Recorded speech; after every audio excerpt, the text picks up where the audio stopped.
1949 November 26-നാണ് നമ്മുടെ ഭരണഘടന committee ഇത് അംഗീകരിക്കുന്നത്.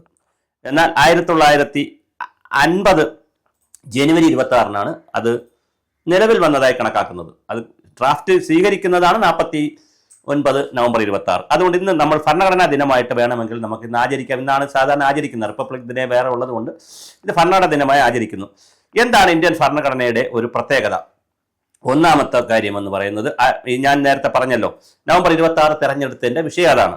BR അംബേദ്കർ ആയിരുന്നു ചെയർമാൻ. അതുപോലെ doctor Rajendra Prasad, Jawaharlal Nehru, Sardar Patel, Alladi Krishnaswamy Iyer, KM Munshi, BR അംബേദ്കറെ പറഞ്ഞു ചെയർമാനാണ്, കൃഷ്ണമാചാരി, അങ്ങനെ പിന്നെ മലയാളികളെ അതിന്റെ കോൺസ്റ്റിറ്റ്യൂവൻസി അസംബ്ലിയിൽ മലയാളിയായിരുന്ന PS നടരാജപിള്ള, പിന്നെ നമ്മുടെ വനിതകളുണ്ടായിരുന്നു, ഒത്തിരി ആളുകളുണ്ടായിരുന്നു, ഒരുപാട് ആളുകൾ ഉണ്ടായിരുന്ന വലിയൊരു സഭയാണ് തയ്യാറാക്കിയത്. പക്ഷേ ഇവിടെ ഇന്ന് ചർച്ച ചെയ്യേണ്ട മറ്റൊരു പ്രധാനപ്പെട്ട വിഷയം, യഥാർത്ഥത്തിൽ ഇതിന്റെ ഡ്രാഫ്റ്റ് തയ്യാറാക്കിയതാരാണ്? നമ്മളെല്ലാവരും പഠിച്ചു വച്ചിരിക്കുന്ന ഭരണഘടനാ ശില്പി എന്ന് പറയുന്ന അംബേദ്കറാണ് ഇതിന്റെ ഡ്രാഫ്റ്റ് തയ്യാറാക്കിയെന്നാണ്. അല്ല, അംബേദ്കർ അല്ല ഇതിന്റെ ഡ്രാഫ്റ്റ് തയ്യാറാക്കിയത്. ഈ ഡ്രാഫ്റ്റ് തയ്യാറാക്കി കൊടുക്കുന്നത് BN റാവു എന്ന് പറയുന്ന മറ്റൊരു വ്യക്തിയാണ്. ആരാണ് ഈ BN റാവു? ബെനഗൽ നരസിംഗ് റാവു എന്നറിയപ്പെടുന്ന 1887 മുതൽ 1953 വരെ എന്ന് പറയുമ്പോൾ സ്വാതന്ത്ര്യം കിട്ടി റിപ്പബ്ലിക്കായി കുറച്ച് കഴിയുമ്പോൾ അദ്ദേഹം മരിക്കുന്നുണ്ട് വരെ ജീവിച്ചിരുന്ന ഇന്ത്യൻ സിവിൽ സർവന്റ് ആയിട്ട്, അതിന് IAS എന്ന് പറയുന്നതിന് വരെ ICS ആയിരുന്നു അന്ന്. ഇന്ത്യൻ സിവിൽ സർവന്റ് ആയിരുന്ന ഡിപ്ലോമാറ്റ്, സ്റ്റേറ്റ്സ്മാൻ ഒക്കെ ആയിരുന്ന BN റാവു ആണ് ഈ കോൺസ്റ്റിറ്റ്യൂന്റ് അസംബ്ലിയുടെ ഫസ്റ്റ് ഡ്രാഫ്റ്റ് തയ്യാറാക്കുന്നത്. പക്ഷേ ചരിത്രത്തിൽ ഒരിടത്തും അദ്ദേഹത്തിന്റെ പേരാരും പറയുന്നില്ല. എല്ലാവരും അംബേദ്കറെ പറയുന്നു, അംബേദ്കറുടെ കാര്യങ്ങൾ പറയുന്നു, കോൺസ്റ്റിറ്റ്യൂന്റ് അസംബ്ലിയിലുള്ളവരുടെ കാര്യം ആരും പറയാറില്ല. ഇതാണ് നമ്മൾ പറയുന്ന പേരെന്ന് പറയുന്നത് ഈ നമ്മുടെ അംബേദ്കറിന്റെ പേര് മാത്രമാണ്. ഞാൻ അംബേദ്കറിന്റെ പേര് പറയുന്നതിനുള്ള കുഴപ്പവും ദോഷവും പറയാനല്ല, പക്ഷേ റാവുവിന്റെ പേര് കൂടി പറയണം എന്നുള്ളതാണ്. കാരണം അദ്ദേഹമാണ് ഇതിന്റെ ഫസ്റ്റ് ഡ്രാഫ്റ്റ് തയ്യാറാക്കിയിരിക്കുന്നത്. അദ്ദേഹം കോൺസ്റ്റിറ്റ്യൂഷണൽ അഡ്വൈസറുമായിരുന്നു. ഇതിന്റെ അഡ്വൈസറായിരുന്നു. കോൺസ്റ്റിറ്റ്യൂന്റ് അസംബ്ലിയിൽ ഇന്ത്യയുടെ റെപ്രസെന്റേറ്റീവായിട്ട് യുണൈറ്റഡ് നേഷൻസിൽ അദ്ദേഹം വർക്ക് ചെയ്യുകയും UN-ൽ അദ്ദേഹം വർക്ക് ചെയ്യുകയും ചെയ്തിരുന്നു. ഇന്ത്യയുടെ റെപ്രസെന്റേറ്റീവ് ആയിരുന്നു. 1950 മുതൽ 52 വരെ അദ്ദേഹം UN-ലെ റെപ്രസെന്റേറ്റീവ് ആയിരുന്നു. അപ്പോൾ അതുകൊണ്ട് തന്നെ അദ്ദേഹം അവിടെ, അതുപോലെ സൗത്ത് കൊറിയയ്ക്ക് വേണ്ടിയിട്ടുള്ള ഈ ഭരണഘടന ഉണ്ടാക്കി കൊടുത്ത അദ്ദേഹമാണ്, അതിനെ സഹായിച്ചത് അദ്ദേഹമാണ്. 1950 ജൂണിൽ നിലവിൽ വന്ന സൗത്ത് കൊറിയയുടെ ഭരണം അദ്ദേഹം കൊടുത്തു.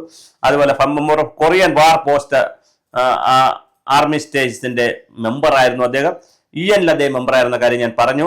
അതുപോലെ തന്നെ യൂണിവേഴ്സിറ്റിക്ക് പഠിച്ചിവിടെ നടന്നു. പിന്നെ കേംബ്രിഡ്ജ് യൂണിവേഴ്സിറ്റി പോയി പഠിച്ചതാണ് അദ്ദേഹം. 1910 അദ്ദേഹം സർവീസിൽ കയറുന്നത്. അദ്ദേഹം ഇന്ത്യൻ സ്റ്റാറ്റ്യൂട്ടറി കോഡ് എല്ലാം മനസ്സിലാക്കി കോൺസ്റ്റിറ്റ്യൂഷൻ ആവശ്യമായ എല്ലാ സംഭാവനയും നൽകിയിട്ടുള്ള അദ്ദേഹമാണ്. അദ്ദേഹം ഫെബ്രുവരി 52 മുതൽ മരണം വരെ ഇന്റർനാഷണൽ കോർട്ട് ഓഫ് ജസ്റ്റിസിൽ ഹേഗിൽ വർക്ക് ചെയ്തിരുന്നു. അപ്പോൾ വളരെ വലിയൊരു മഹാനായിട്ടുള്ള BN റാവു ആയിരുന്നു ഇതിന് ഡ്രാഫ്റ്റ് തയ്യാറാക്കിയത്. നിർഭാഗ്യവശാൽ ഭരണഘടനയിൽ ഈ റാവു ആണ് ഡ്രാഫ്റ്റ് തയ്യാറാക്കിയത് എന്നുള്ള കാര്യം നമ്മളാരും പറയുന്നുമില്ല.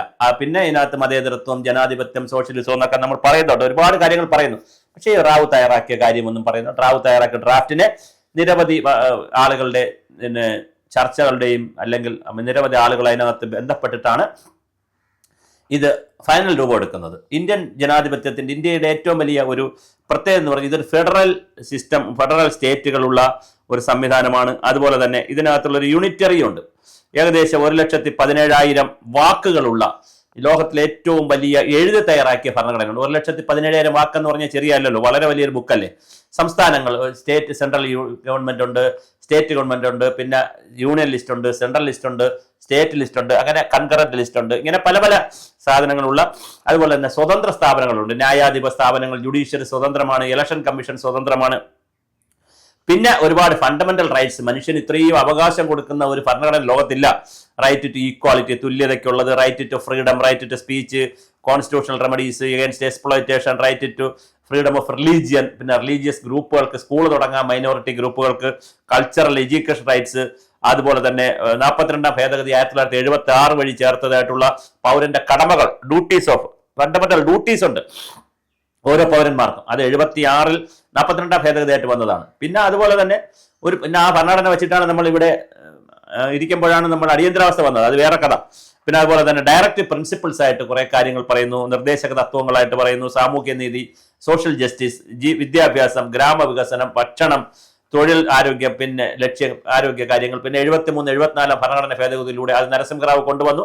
പിന്നെ രാജീവേന്ദ്ര കാലത്ത് അത് പ്രധാനമന്ത്രി ആയിരുന്നപ്പോൾ അത് റെഡിയായി വന്ന കോൺസ്റ്റിറ്റ്യൂഷണൽ അമെൻമെന്റ് കൊണ്ടാണ് നമുക്ക് എന്ത് കിട്ടിയത്, നമ്മുടെ ഈ പഞ്ചായത്ത് രാജ് സ്ഥാപനങ്ങൾക്ക് ഇത്രയും സാധ്യതകൾ കിട്ടിയത്. അതുപോലെ തന്നെ സോവർണിറ്റി ഉണ്ട്, സോഷ്യലിസ്റ്റ് ആശയങ്ങളുണ്ട്, സെക്കുലറിസം അതിനകത്ത് ഇന്ദിരാഗാന്ധി കൊണ്ടുവന്നു 75. ഡെമോക്രാറ്റിക് ആയിട്ടുള്ള കാര്യമാണ്, റിപ്പബ്ലിക് എന്ന് പറയുന്ന കാര്യമുണ്ട്, എക്കണോമിക്കും പൊളിറ്റിക്കൽ ആയിട്ടുള്ള ഒരു സോഷ്യൽ ജസ്റ്റിസ് ഒക്കെ കൊണ്ടു, ലിബർട്ടി ഓഫ് തോട്ട്, ചിന്തിക്കാനുള്ള സ്വാതന്ത്ര്യം, എക്സ്പ്രഷൻ, അത് പ്രകടിപ്പിക്കാനുള്ള സ്വാതന്ത്ര്യം. അതാണ് നമുക്ക് ഇഷ്ടമുള്ള വസ്ത്രം ധരിക്കും, ഇഷ്ടമുള്ള ആഹാരം കഴിക്കും, ആരടാ ചോദിക്കാനെന്നൊക്കെ പറഞ്ഞ് വേടനൊക്കെ പാടുന്നത് ഇതിന്റെ ഒരു പശ്ചാത്തലത്തിലാണ്. ബിലീഫ് ഉണ്ട്, വിശ്വസിക്കാനുണ്ട്, വിശ്വസിക്കാതിരിക്കാം, നാസ്തികനാകാം, ആസ്തികനാകാം, എത്തിസ്റ്റ് ആവാം, എന്തുമാകാം, യുക്തിവാദിയാകാം. അതുപോലെ തന്നെ ഫെയ്ത്ത് ഉണ്ടാകാം, ഫെയ്ത്ത് ഇല്ലാതിരിക്കാം.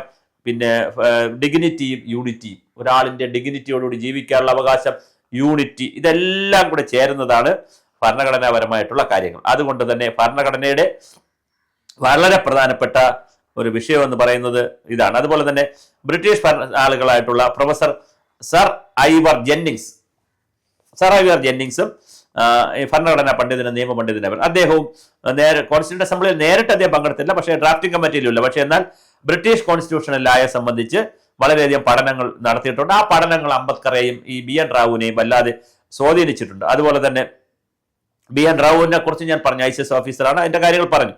പിന്നെ ഡയറക്റ്റ് ആയിട്ട് BN റാവുവും ചെയ്തിട്ടില്ല, പക്ഷെ അഡ്വൈസറായിട്ട് BN റാവു, ഡ്രാഫ്റ്റിംഗ് അഡ്വൈസറായിട്ട് BN റാവു ഉണ്ട്.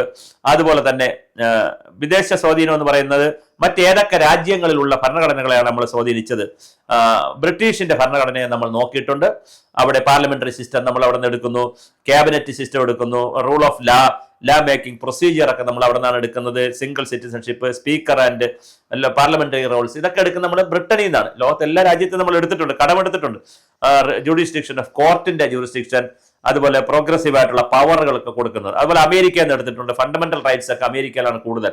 Judicial review, impeachment procedure, vice പ്രസിഡന്റിന്റെ സ്ട്രക്ചർ ഒക്കെ വരുന്നത്, അതുപോലെ supreme കോർട്ടിന്റെ power, separation of power ആയിട്ട് ഇതൊക്കെ നമ്മൾ എടുക്കുന്നത് അമേരിക്കയിൽ നിന്നാണ്. അയർലൻഡിൽ നിന്ന് നമുക്ക് direct principles of state policy നമ്മൾ എടുത്തു. ഇലക്ഷൻ ഓഫ് പ്രസിഡന്റിന്റെ ഇലക്ഷൻ എങ്ങനെയാണ്, നോമിനേഷൻ ഓഫ് മെമ്പേഴ്സിന്റെ രാജ്യസഭ, ഇത് വരുന്നത് അയർലൻഡിൽ നിന്ന് വന്നതാണ്. അതുപോലെ തന്നെ ആസ്ട്രേലിയയിൽ നമ്മൾ കുറെ കാര്യങ്ങൾ എടുത്തിട്ടുണ്ട്. കൺകറന്റ് ലിസ്റ്റ് വരുന്നത് ആസ്ട്രേലിയയിൽ നിന്നാണ്. ട്രേഡും കൊമേഴ്സ്, ഫ്രീഡം ഒക്കെ വരുന്നു. ജോയിന്റ് സിറ്റിംഗ് ഓഫ് പാർലമെന്റ്, അതായത് ലോകസഭയും രാജ്യസഭയുടെ ഒന്നിച്ച് സഭ കൂടാറുണ്ട്, അത് വരുന്നത് ആസ്ട്രേലിയയിൽ നിന്നാണ്. കാനഡയിൽ നിന്ന് നമ്മൾ എടുത്തിട്ടുള്ള വിവരങ്ങളാണ്. സ്ട്രോങ് സെൻട്രൽ മോഡൽ, അതുപോലെ തന്നെ റെസ്യൂജിയറി പവേഴ്സ്, സെൻട്രലിന്റെ പവർ, അപ്പോയിന്റ്മെന്റ് ഓഫ് ഗവർണർമാരെ ശരിക്കും വരുന്നത് കാനഡയിൽ നിന്ന് ഭരണഘടന അനുസരിച്ചാണ്. ആലോചിച്ച് നോക്കുക, എത്ര രസകരമാണ് നമ്മുടെ ഭരണഘടന. വേബർ കോൺസ്റ്റിറ്റ്യൂഷൻ ജർമ്മനിയിൽ നിന്ന് വന്നിട്ടുള്ള എമർജൻസി പവേഴ്സ്, അതാണ് അടിയന്തരാവസ്ഥയൊക്കെ നമ്മൾ. പിന്നെ സോവിയറ്റ് യൂണിയനിൽ നിന്നുള്ള 5 ഇയർ പ്ലാൻ എടുത്തു, ഫണ്ടമെന്റൽ ഡ്യൂട്ടീസ് എടുത്തു, ഫ്രഞ്ചിന്റെ കോൺസ്റ്റിറ്റ്യൂഷൻ എടുത്തിട്ടുണ്ട്. ഇങ്ങനെ തുടങ്ങി ധാരാളം ആളുകളുടെ സംഭാവനകൾ എടുത്തിട്ടാണ് ഈ ഭരണഘടന വന്നിരിക്കുന്നത്. അതുകൊണ്ട് BR അംബേദ്കർ മാത്രമല്ല, വലിയൊരു സന്നാഹത്തിന്റെ, ലോകത്തിന്റെ ഒരുപാട് രാജ്യങ്ങളുടെ ഭരണഘടനയൊക്കെ പരിശോധിച്ചുകൊണ്ട് BN റാവു തയ്യാറാക്കി കൊടുത്തൊരു ഡ്രാഫ്റ്റിൽ നിന്നാണ് ഇന്ത്യൻ ഭരണഘടനയുടെ ബാക്കി ചർച്ചകളും കാര്യങ്ങളും ഒക്കെ മുന്നോട്ട് പോകുന്നത്. എന്തായാലും ചെയർമാൻ എന്നുള്ള നിലയിൽ അംബേദ്കറിന് തന്നെയാണ് അതിന്റെ ക്രെഡിറ്റ് മുഴുവൻ സംവിധാനവും. പക്ഷെ അംബേദ്കർ ഓറിയന്റഡ് മാത്രമല്ല, ഈ ഒരു സംവിധാനത്തിലൂടെയാണ്, വലിയൊരു സന്നാഹത്തിലൂടെ, വലിയൊരു കമ്മിറ്റിയാണ് ഇതെല്ലാം ചെയ്തെടുത്തത് എന്നത് കൂടി ഓർമ്മിച്ചുകൊണ്ട് അംബേദ്കറിന് അംബേദ്കറിന്റെ സംഭാവനകൾക്കുള്ള എല്ലാ പ്രണാമവും അർപ്പിക്കുന്നു. അത് അവരാരും ജീവിച്ചിരിപ്പില്ല. എന്തായാലും BN റാവുവിന്റെ അഡ്വൈസർ എന്നുള്ളതിൽ അദ്ദേഹം ഇറക്കിയ ഡ്രാഫ്റ്റും ഒക്കെ വച്ചുകൊണ്ട് നടന്ന ഈ വലിയൊരു പ്രോസസ്, ലോകത്തിലെ ഏറ്റവും വലിയ 1,17,000 വാക്കുകളിൽ എഴുതപ്പെട്ട ഇന്ത്യൻ ഭരണഘടന തന്നെയാണ് ഇന്ത്യയുടെ ബൈബിൾ.